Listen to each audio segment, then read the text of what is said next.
L'ange le plus mystérieux dans la Bible. Beaucoup de gens ignorent que cela se trouve dans la parole de Dieu. À travers les siècles, certains êtres puissants mentionnés dans les Écritures saintes ont été observés, tels que le prince de Perse qui a fait face à l'archange Michel et un autre ange lors de la prophétie de Daniel, ou encore la légion de démons que Jésus a expulsés d'un possédé. Cependant, il existe un être puissant que l'apôtre Jean a partagé avec nous. Cet être est encore à venir, et son apparence est cauchemardesque, pleine de douleurs et de tortures. L'apôtre Jean nous a laissé une description vivide d'un être puissant qui est encore à venir. L'apparence de cet être est si terrifiante qu'elle pourrait inspirer la peur et causer des misères à quiconque en entend parler. Cet être inflige une douleur immense et une détresse à ceux qui sont impliqués. Qui affrontera cet être puissant? L'archange Michel ou Jésus viendront-ils pour le vaincre? Ou Dieu lui-même permettra-t-il à cet être puissant de courir librement? L'apôtre Jean partage cette prophétie depuis l'île de Patmos dans le puissant livre de l'Apocalypse. Le livre de l'Apocalypse se distingue des autres livres du Nouveau Testament, non seulement par son contenu, mais aussi par son origine. À la différence d'autres ouvrages qui ont été délibérément rédigés, l'Apocalypse n'était pas à l'origine conçu pour être écrite. Chaque auteur a choisi consciemment de consigner ses pensées, que ce soit directement ou par l'entremise d'un scribe. Avant de consigner ses pensées, il a soigneusement réfléchi à ce qu'il voulait dire. Bien qu'inspiré par le Saint-Esprit, le texte résultant reflète son tempérament, son caractère, sa perspective et son expérience. L'intention initiale de Jean n'était pas de rédiger le livre de l'Apocalypse. En réalité, cette idée ne lui avait même pas traversé l'esprit. L'ensemble du livre lui est apparu comme une révélation soudaine et inattendue, sous forme à la fois verbale et visuelle.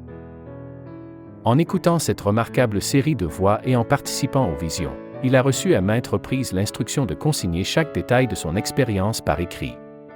Il a simplement agi en tant qu'amanuensis qui a transcrit ces révélations. Alors qui était le véritable auteur? Le message lui était souvent transmis par des anges, mais c'était aussi ce que l'Esprit disait aux Églises, et c'était une révélation de Jésus-Christ, mais elle avait été donnée à Jésus par Dieu. Une chaîne complexe de communication était impliquée. Dieu, Jésus, Esprit, Ange, Jean. C'est ici que nous découvrons Abaddon. Dans l'Écriture, la révélation est le dévoilement de ce qui est caché à l'humanité, méconnu de Dieu. Il y a des choses que l'homme ne peut pas savoir à moins que Dieu ne choisisse de l'informer. Il est impossible pour un individu d'avoir une connaissance complète de tout ce qui se passe dans le monde, y compris au ciel et ce que l'avenir réserve. Par conséquent, tout enregistrement et interprétation des événements par un individu est limité par le temps et l'espace. Il ne peut fournir qu'un compte rendu partiel de l'histoire. Jean voit d'abord la révélation de Jésus-Christ, puis il assiste à la salle du trône de Dieu elle-même. Tout change alors. Dieu lance les 3 pires jugements jamais vécus dans le monde entier. L'Apocalypse 6 à 16 couvre Satan sur terre. Ce segment particulier peut être difficile à comprendre et à mettre en pratique. Malheureusement, nous en sommes arrivés à la partie désagréable. La situation va se détériorer avant de montrer des signes d'amélioration. Il est rassurant de savoir que le scénario décrit dans ces chapitres est le pire des scénarios. Néanmoins, cela reste troublant. Les jugements seront exécutés en 3 étapes. Chaque étape se déroule de manière épique. Les 4 premiers des 7 sceaux s'ouvrent, libérant ce qui est connu sous le nom des 4 cavaliers de l'Apocalypse, car les jugements apparaissent métaphoriquement comme un cheval et son cavalier, laissant la destruction sur leur passage. Ensuite, les trompettes commencent. Dans l'Apocalypse 8 à 9, Jean décrit une période proche de la fin du monde où les anges sonnent 7 trompettes. Chaque trompette annonce l'arrivée d'une nouvelle série de jugements sur les habitants de la terre. Les 7 trompettes sont décrites dans l'Apocalypse 8 et 9, ainsi que dans l'Apocalypse 11 versets 15 à 19. Les trompettes représentent des catastrophes. Les jugements annoncés par les 7 trompettes se produiront pendant la période de tribulation à la fin du monde. 7 anges qui se tiennent devant la présence de Dieu se voient remettre cette trompette, qui seront utilisées pour déclencher une nouvelle série de jugements. La première trompette. Cette plaie détruit un tiers des arbres du monde et consume toute l'herbe. Ce jugement présente certaines similitudes à la 7e plaie de l'Égypte. La deuxième trompette. Selon la Bible, lorsque le deuxième ange sonne une trompette au ciel, une énorme montagne en feu est jetée dans la mer. En conséquence de cet événement, un tiers de la mer se transforme en sang, un tiers des navires coulent, et un tiers des créatures vivantes de l'océan meurent. Ce jugement est similaire à la première plaie qui s'est produite en Égypte. La troisième trompette. Le jugement de la troisième trompette est similaire au deuxième, mais il cible les lacs d'eau douce et les rivières du monde au lieu des océans. Selon l'Écriture, une grande étoile brillant comme une torche tombera du ciel et contaminera un tiers de l'approvisionnement mondial en eau. La quatrième trompette. La quatrième des 7 trompettes provoque des changements dans le ciel. Elle déclare: un tiers du soleil, un tiers de la lune et un tiers des étoiles furent frappés, les faisant s'obscurcir. Après le jugement de la quatrième trompette, vient la cinquième trompette. C'est là que nous voyons l'ange mystérieux. La cinquième trompette amène des sauterelles démoniaques depuis l'abîme sans fond. Cet ange de l'abîme. Le jour où la porte de l'abîme s'ouvre est un jour de jugement intense. Mais qu'est-ce que l'abîme et qui repose-t-il? Après le jugement de la quatrième trompette, survient la cinquième trompette, introduisant l'apparition d'un ange mystérieux. C'est à ce moment que des sauterelles démoniaques surgissent de l'abîme sans fond. L'ange de l'abîme est associé à un jour de jugement intense, marqué par l'ouverture de la porte de l'abîme. Cependant, qu'est-ce que représente l'abîme et quelles entités y résident? L'abîme, dans ce contexte, fait référence souvent à un lieu symbolique de réclusion ou de confinement, associé à des forces démoniaques. Il s'agit d'un concept spirituel évoquant un lieu où des puissances maléfiques sont retenues jusqu'à un moment déterminé. Dans la théologie juive et la Bible, l'abîme est souvent utilisé métaphoriquement pour désigner le lieu de résidence des esprits maléfiques. Dans la Bible, l'abîme est comme un trou très profond ou un énorme vide, souvent considéré comme un lieu où vont les morts, ou un endroit rempli d'obscurité totale et de vide. C'est également connu comme un lieu très éloigné de la présence et de la bonté de Dieu. Luc 8 verset 31 parle d'un moment où Jésus rencontre un homme contrôlé par des démons. Lorsque Jésus dit à ces esprits maléfiques de quitter l'homme, ils sont pétrifiés et demandent à Jésus de ne pas les envoyer dans l'abîme. L'abîme est un endroit terrible pour les esprits maléfiques, où ils seraient punis et souffriraient. Les esprits maléfiques dans le démoniaque le supplièrent de ne pas les commander d'aller dans l'abîme. Cela montre à quel point ils ne veulent pas y aller, car c'est un lieu de souffrance pour eux. Alors pourquoi cette ouverture de l'abîme? Qu'est-ce qui la provoque?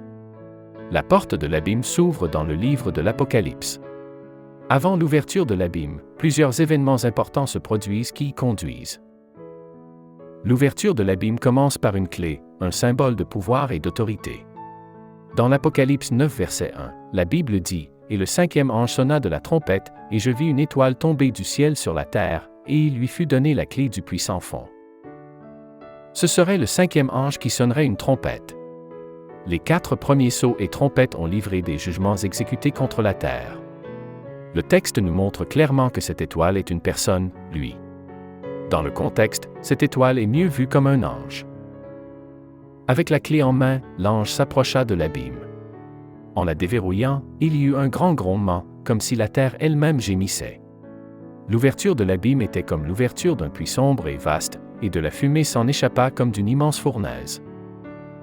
Cette fumée était si épaisse et sombre qu'elle obscurcit le soleil, projetant une ombre sur la terre. Apocalypse 9 verset 3 à 6, alors, hors de la fumée, vinrent des sauterelles sur la terre, et il leur fut donné le pouvoir, comme les scorpions de la terre ont le pouvoir. On leur dit de ne pas nuire à l'herbe de la terre, ni à aucune plante verte, ni à aucun arbre, mais seulement aux personnes qui n'ont pas le sceau de Dieu sur leur front. Il ne leur fut pas permis de tuer personne, mais de les tourmenter pendant 5 mois. Et leur tourment était comme le tourment d'un scorpion lorsqu'il pique une personne. Et en ces jours-là, les gens chercheront la mort et ne la trouveront pas. Ils désireront mourir et la mort s'enfuira d'eux. Ces sauterelles ne sont pas naturelles. Elles évitent les plantes et attaquent les humains comme des scorpions. Elles représentent les hordes de démons déchaînés sur la terre. Ceux qui ont le sceau de Dieu sur leur front sont protégés, mais aucun autre ne l'est. C'est un jugement inévitable de Dieu. Le but de ces sauterelles et de cette période est expressément régi par Dieu. Et le but de tout cela est d'amener la repentance, mais cela échouera sévèrement. Apocalypse 9 versets 20 à 21, le reste des hommes, qui ne furent pas tués par ces plaies, ne se repentirent pas des œuvres de leurs mains, pour ne pas adorer les démons et les idoles d'or, d'argent, d'airain, de pierre et de bois, qui ne peuvent ni voir, ni entendre, ni marcher. Et ils ne se repentirent pas de leur meurtre, ni de leur sorcellerie, ni de leur immoralité sexuelle, ni de leur vol. Cette étoile a ouvert l'abîme. Apocalypse 9 verset 2, libérant un bataillon de soldats démoniaques comparé à un fléau de sauterelles ressemblant à des chevaux préparés pour la bataille. Apocalypse 9 verset 7. La mort n'offrira aucune échappatoire à cette torture prolongée. La force de leurs attaques a été comparée à celle des scorpions, qui, malgré la douleur atroce qu'ils provoquent, entraînent rarement la mort de la victime. Les tourmentés désirent passer. Pour Paul, la mort était une porte vers une bénédiction éternelle. Néanmoins, pour ceux qui sont déjà tourmentés, la mort est une transition de la douleur actuelle vers le feu éternel qui les attend. Notez que le son des sauterelles rappelle celui d'une puissante armée approchant une nation. C'est apparemment la raison d'utiliser ce nombre de mois pour la durée du tourment. L'angoisse et l'agonie ne dureront pas juste quelques jours, mais aussi longtemps que les sauterelles continueront d'exister dans le monde. La seule façon de mettre fin à cette attaque des sauterelles d'Abaddon est que les attaquants achèvent leur destruction.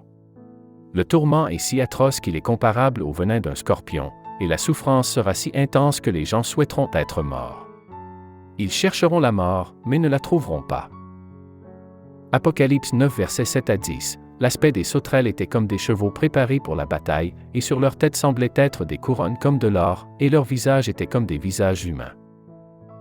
Elles avaient des cheveux comme des cheveux de femmes, et leurs dents étaient comme des dents de lion. Elles avaient des cuirasses comme des cuirasses de fer, et le son de leurs ailes était comme le bruit de chars, de nombreux chevaux se précipitant au combat. Elles ont des queues comme des scorpions, et des dards, et dans leur queue réside leur pouvoir de faire du mal aux gens pendant 5 mois. Pourquoi Dieu les appellerait-il sauterelles s'ils ne sont pas des sauterelles réelles, mais plutôt des esprits démoniaques qui pullulent et détruisent comme des sauterelles? Entre autres raisons, parce que les sauterelles sont considérées comme des agents du jugement de Dieu dans l'Ancien Testament. 2 Chroniques 7 verset 13, « Si je ferme le ciel pour qu'il ne pleuve pas, ou si je commande aux sauterelles de dévorer le pays, ou si j'envoie la peste et la plaie parmi mon peuple. » Nous lisons, comme des chevaux, comme de l'or, comme les visages des hommes, comme les cheveux des femmes, comme les dents de lion. Le fait que le mot « comme » soit utilisé plusieurs fois suggère que l'intention n'est pas de fournir une description littérale. L'impression générale laissée par cette image est celle d'une cruauté incroyable et brutale. Pensez à elles comme à des sauterelles, mais avec un dard puissant comme des scorpions. Cela les rend bien plus que de simples insectes.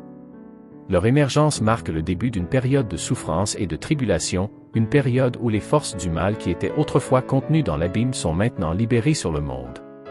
Cette émergence n'est pas un acte aléatoire de la nature, elle porte une mission spécifique et ciblée. Les sauterelles sont commandées avec une directive précise et inhabituelle.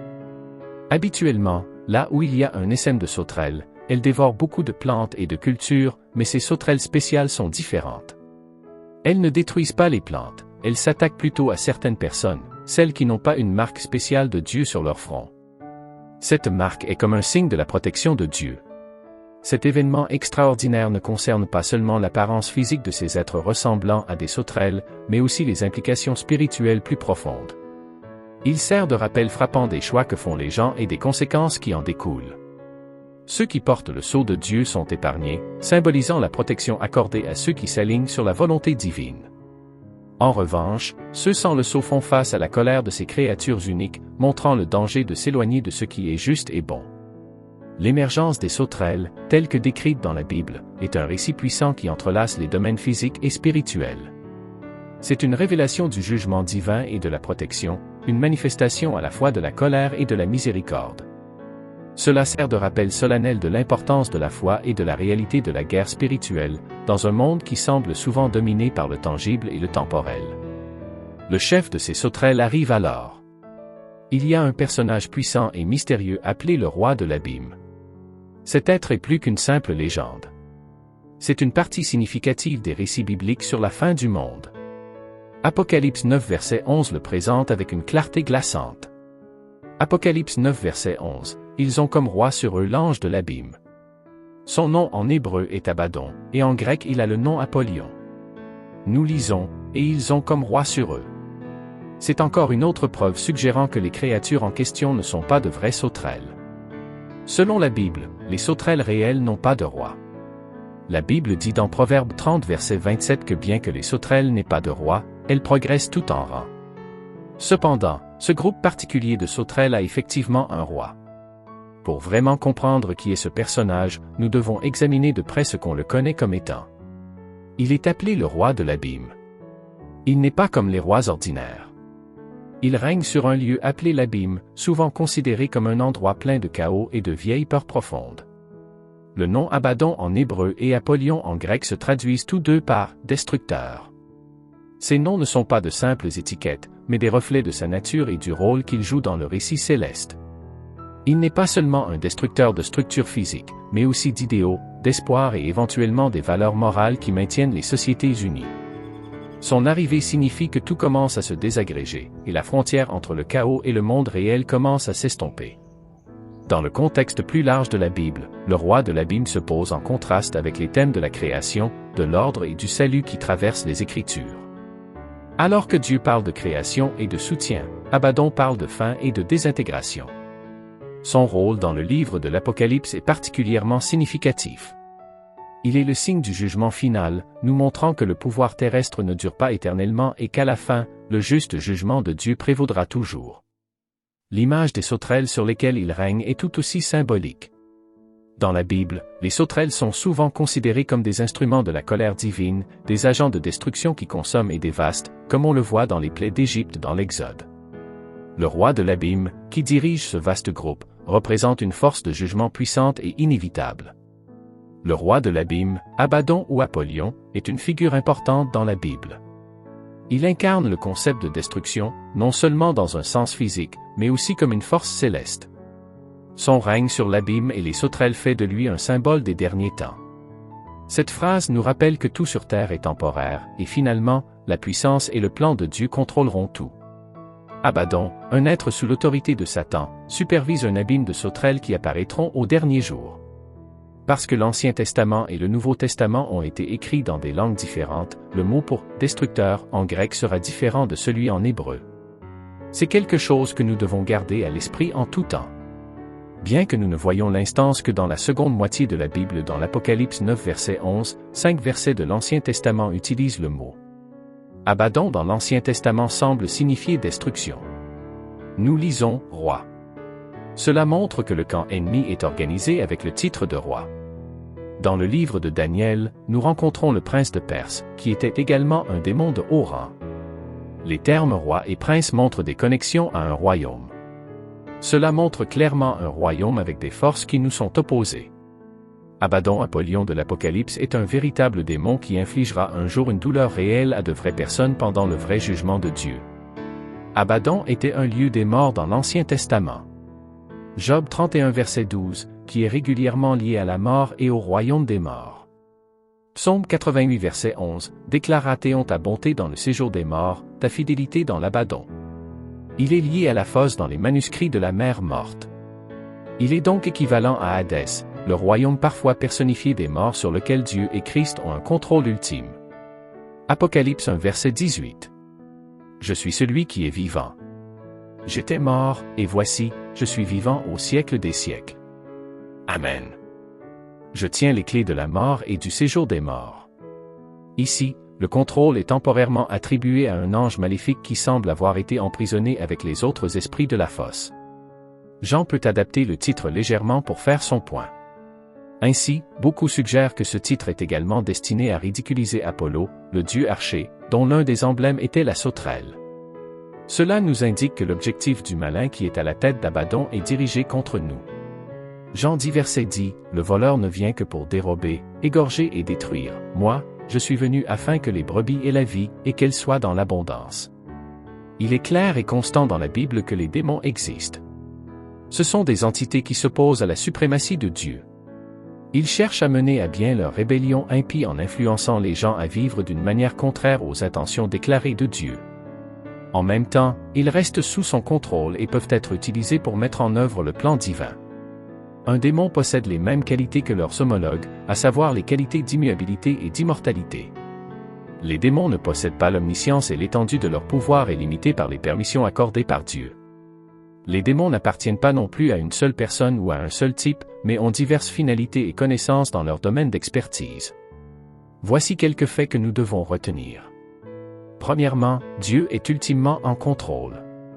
Notre Père céleste n'est pas le destructeur, mais Dieu lui-même a permis cette destruction dans le cadre de son juste jugement. Bien que Satan soit maléfique et puissant, il n'est pas tout-puissant. Abaddon n'a pas un pouvoir absolu sur les démons de l'enfer, ces sauterelles émergeant de l'abîme. Apocalypse 9 verset 4, on leur dit de ne pas faire de mal à l'herbe de la terre, ni à aucune verdure, ni à aucun arbre, mais seulement aux hommes qui n'ont pas le sceau, la marque de propriété, la protection de Dieu sur leur front. Même dans ce cas, les sauterelles ne sont capables que de torturer leurs victimes. Elles ne peuvent pas réellement les tuer. Qui les retient? Même dans sa virulence la plus extrême, le destructeur ne peut échapper au contrôle de Dieu. Deuxièmement, Abaddon ne détruira pas tous les êtres humains. Selon le livre de l'Apocalypse, chaque personne recevra soit la marque de Dieu, soit la marque de la bête. Apocalypse 13 verset 17. Et que personne ne put acheter ni vendre, sans avoir la marque, soit le nom de la bête, soit le nombre de son nom. Ce verset souligne que ceux qui ont la foi et portent le sceau de Dieu bénéficient d'une protection au milieu du chaos. Il met en lumière comment une foi solide peut nous protéger du mal qui émane de l'abîme. En conclusion, le jour où la porte de l'abîme s'ouvre témoigne de la double nature de la prophétie biblique, un moment de jugement et de tribulation, mais aussi un temps où la foi devient un sanctuaire crucial. Cela nous rappelle l'importance de maintenir notre foi et l'espoir qu'en ces temps les plus sombres, ceux qui sont scellés par Dieu trouveront protection et ultimement rédemption.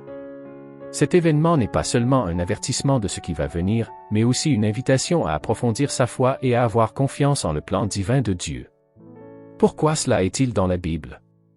L'Apocalyptique est un récit historique écrit du point de vue de Dieu. Il offre une vue d'ensemble des événements, nous permettant de les voir au-delà de notre perception limitée. Cette perspective unique nous donne un aperçu et une prévision qui améliorent considérablement notre compréhension du monde qui nous entoure. En résulte une compréhension plus profonde de ce qui se passe bien au-delà de celle d'un historien typique. Des modèles et des finalités émergent auxquels il est aveugle. L'histoire n'est pas simplement une accumulation hasardeuse d'événements. La coïncidence cède la place à la providence. L'histoire a une direction. Le temps a une signification éternelle. Le temps et l'éternité sont interdépendants. Les choses cachées à l'observation humaine et que Dieu révèle sont appelées mystères dans le Nouveau Testament. La direction des événements dans le passé et le présent devient apparente à la lumière du futur. La forme de l'histoire ne peut être vue à court terme, seulement à long terme, car le temps est relatif aussi bien que réel pour Dieu. Un jour est comme 1000 ans pour lui. Sa patience incroyable à notre égard le fait paraître lent à nos yeux, 2 Pierre 3 verset 9. La Bible contient une philosophie de l'histoire très différente de celle que la raison humaine n'a assisté à adopter. Le contraste est clair lorsque nous la comparons aux idées les plus couramment acceptées. Pourquoi Dieu juge-t-il le monde? Pendant le chaos, il est naturel de se demander comment l'humanité a réagi. Idéalement, on espérait la repentance ou une reconnaissance de la main divine à l'œuvre. Cependant, même lorsque d'énormes grêlons tombaient du ciel, l'esprit humain est resté obstiné. Au lieu de chercher le pardon ou la compréhension, les gens ont maudit Dieu. Apocalypse 16 verset 21, et d'énormes grêlons d'environ 1 talent chacun tombèrent du ciel sur les hommes, et les hommes blasphémèrent Dieu, à cause du fléau de la grêle, parce que ce fléau était extraordinairement grand. Leur cœur, endurci par des années de rébellion, ne pouvait saisir la magnitude de leur erreur. Ainsi, la 7e coupe n'était pas simplement une démonstration du pouvoir de Dieu, mais une indication claire de la fragilité humaine et des conséquences d'une défiance persistante. L'histoire sert de rappel solennel que bien que Dieu soit patient et miséricordieux, vient un moment où la justice doit prévaloir. Le livre de l'Apocalypse parle de la fin du monde et du plan final de Dieu. Le but des événements décrits n'est pas de susciter la peur, mais plutôt de souligner les conséquences significatives d'une société qui rejette son Créateur. L'histoire met en scène la colère de Dieu. Les jugements servent de témoignage profond de l'indignation juste de Dieu contre la méchanceté et la rébellion de l'humanité. Il est crucial de comprendre pourquoi ces événements sont significatifs. Selon la Bible, ils sont comme des pièces de puzzle qui s'insèrent dans une image plus grande. Ces occurrences font partie du grand plan de Dieu. Cette prière se veut un rappel que Dieu contrôle tout. Il y a une raison pour laquelle beaucoup de gens n'ont jamais entendu parler de cet ange, et c'est parce que beaucoup ont peur de lire le livre. C'est pourquoi beaucoup redoutent le livre de l'Apocalypse. Le livre de l'Apocalypse, dernier livre de la Bible, suscite souvent une sensation de peur et d'anxiété chez de nombreux croyants et non-croyants. Cette réaction est principalement due à son contenu apocalyptique, qui comporte des descriptions explicites et parfois confuses de la fin du monde. L'Apocalypse est le seul livre de la Bible auquel des sanctions divines de récompense et de punition ont été directement attachées. D'une part, une bénédiction spéciale viendra à ceux qui le lisent à haute voix, à eux-mêmes et à d'autres, et qui gardent les paroles en les méditant et en les appliquant dans leur vie. D'autre part, ceux qui altèrent son texte s'attireront une malédiction unique. Si cela est fait par addition ou par insertion, les fléaux décrits dans le livre seront ajoutés à l'expérience du coupable. S'il est fait par soustraction, par des suppressions, la part du coupable de la vie éternelle dans la Nouvelle Jérusalem lui sera retirée. Dieu accorde clairement une grande valeur aux informations et révélations contenues ici, comme en témoignent la bénédiction et la malédiction. Il n'aurait pas pu rendre la signification de cela plus transparente. De ses opinions sur le livre, nous nous tournons pour examiner le livre lui-même. Considérez d'abord sa position dans la Bible. Tout comme la Genèse ne pourrait être nulle part ailleurs qu'au début, l'Apocalypse ne pourrait être nulle part ailleurs qu'à la fin. À bien des égards, elle achève l'histoire. Les descriptions et symboles du livre de l'Apocalypse sont souvent difficiles à comprendre et déroutants. Les symboles courants incluent des bêtes, des dragons et des chiffres, chacun portant des significations symboliques profondes. Par exemple, Apocalypse 13 verset 1 parle d'une bête montant de la mer avec 10 cornes et 7 têtes, ornées de 10 couronnes. Une telle imagerie est non seulement difficile à comprendre, mais peut aussi être effrayante. Le défi d'interpréter ces symboles contribue à la peur. Différentes personnes ont proposé diverses interprétations au fil des siècles, mais il n'y a pas de compréhension universellement acceptée de nombreuses parties de l'Apocalypse. Cette ambiguïté laisse place à des interprétations qui peuvent être déconcertantes ou alarmantes. L'Apocalypse parle abondamment du jour du jugement et de la fin du monde. Des passages comme Apocalypse 20 verset 12 décrivent le jugement final d'une manière qui peut être intimidante. Beaucoup sont également mal à l'aise avec les thèmes du jugement et de la colère. Le livre de l'Apocalypse est principalement connu pour les thèmes du jugement, de la colère et de la fin des temps. Les désastres effrayants et énormes dont parle l'Apocalypse peuvent faire peur et inquiéter. Les descriptions de fléaux, de guerre et de colère divine visent à transmettre la gravité de s'écarter du chemin droit et les conséquences du péché. Cette peur peut servir d'avertissement et d'appel à la responsabilité morale et spirituelle. Le message d'espoir et de triomphe. L'Apocalypse, malgré ses visions dérangeantes, transmet fondamentalement un message d'espoir. Elle assure aux croyants que, finalement, le bien triomphera du mal. Cela est résumé dans des versets comme Apocalypse 21 verset 4, qui promet « Il essuiera toute larme de leurs yeux. Il n'y aura plus de mort, ni de deuil, ni de cris, ni de douleur, car les premières choses ont disparu. » Ce verset offre un sentiment de réconfort en dépeignant un avenir où la douleur et la tristesse sont complètement éliminées. Il renforce également la croyance en la souveraineté de Dieu, signifiant son autorité ultime sur les événements du monde. Il nous rassure que peu importe à quel point le monde peut sembler chaotique ou effrayant, Dieu est toujours en contrôle. Par exemple, Apocalypse 19 verset 6 dit « Alléluia! Car le Seigneur notre Dieu Tout-Puissant règne. » C'est une affirmation claire de la règle omnipotente de Dieu. Prions. Seigneur, nous te demandons de nous fortifier pour résister à la tentation de péché, et aide-nous à désirer ta présence plus que tout. Nous prions pour que nous grandissions dans le fruit de l'Esprit et que nous nous rapprochions de toi. Nous recherchons la guidance de ton Esprit et demandons que ta volonté et tes promesses guident nos pensées et nos actions. Au nom de Jésus, nous prions. Seigneur, nous venons devant toi avec des mains ouvertes et un cœur ouvert, comptant sur toi pour la guidance, la force, la provision et la protection tout au long de la journée. Comme Néhémie, nous demandons que tu nous aides à venir à toi dans chaque situation que nous rencontrons, nous rappelant que nous sommes tes enfants bien-aimés et des représentants pour le monde qui nous entoure. Nous prions pour que nous vivions aujourd'hui d'une manière qui honore ton saint nom. Père, nous confessons que nos cœurs sont souvent remplis de peur et d'incertitude. Nous te demandons de nous donner la force de remettre nos peurs entre tes mains et de faire face à chaque défi avec la certitude que tu es avec nous. Nous choisissons de mettre notre confiance en toi et non dans nos peurs, rejetant le stress et acceptant ta paix. Nous te choisissons, Seigneur. Seigneur, nous reconnaissons que nous ne recevons pas toujours un signe clair ou une direction de ta part, mais nous avons confiance en ta présence constante et en ton guidage. Nous prions pour que tu nous conduises dans ta voie, même si nous trébuchons ou prenons le mauvais chemin.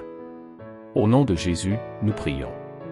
Jésus, nous te remercions de nous donner ce dont nous avons le plus besoin, la sagesse. Nous reconnaissons que nous cherchons souvent la connaissance, la richesse et le bonheur, mais nous réalisons que nous avons besoin de ta sagesse pour naviguer à travers les défis de la vie.